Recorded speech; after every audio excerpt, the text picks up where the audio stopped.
Būkime Dievo akivaizdoje. Viešpatie Dieve, šlovinu ir aukštinu Tave už šią nuostabią valandą, kurią dovanoji mums, kai galime vėl glaustis prie Tavo gailestingumo, kurį nesiliaujame giedoti šiandien, dabar ir per visus amžius. Šlovinu ir aukštinu Tave, Viešpatie, už kiekvieną širdį, šiandien atėjusią į šią šventovę, glaustis prie Tavęs, Viešpatie, ir dėkoti Tau už Tavo geradarybes. Dėkoju už kiekvieno iš čia esančio vyro ir moters, Viešpatie, mano sesers ir brolio, kiekvieno čia esančiojo gyvybę nuo pat prasidėjimo akimirką. Už visas akimirkas jų gyvenime, kai su meile supavo juos kažkas savo delnuose ir savo glėbyje. Dėkoju, Viešpatie, už visus žmonės, kuriuos jie sutiko savo gyvenime ir kurie skelbė jiems tiesą, liudijo jiems Tavo meilę, Tavo gailestingumą. Dėkoju Tau, Viešpatie, kad daug kartų juos apsaugojai nuo visokio blogio.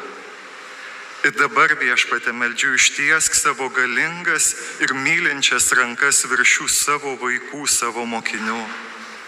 Atitolink, prašau, Viešpatie, bet kokią tamsą, baimę, negandas, prakeiksmus, liūdesį, bet kokią, Viešpatie, neapykantą, visa, kas galėtų atimti iš jų džiaugsmą ar nešti jiems baimę ar kažkokią neramybę. Viešpatie, viską nutraukik savo galingų palaiminimo. Ir meldžiu, Viešpatie, pasilenk su savo širdimi šiandien virš kiekvieno. Ir liek apsčiai savo dvasios, Viešpatie, meilės, džiaugsmo, ramybės, tarnavimo, pasitikėjimo, drąsos. Viešpatie, kiekvieną širdį užliek šiandien savo stebuklais, kad jų džiaugsmui nieko netrūktų.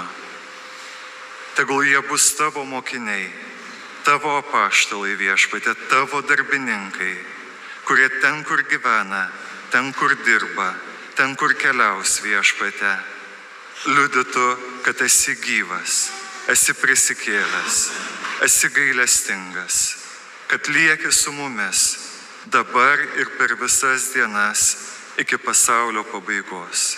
Dėkoju, aukštinu Tave, Viešpatie, ir meldžiu, išliek dabar savo meilę, Tėve, Sūnau, Šventoji Dvasia. Amen.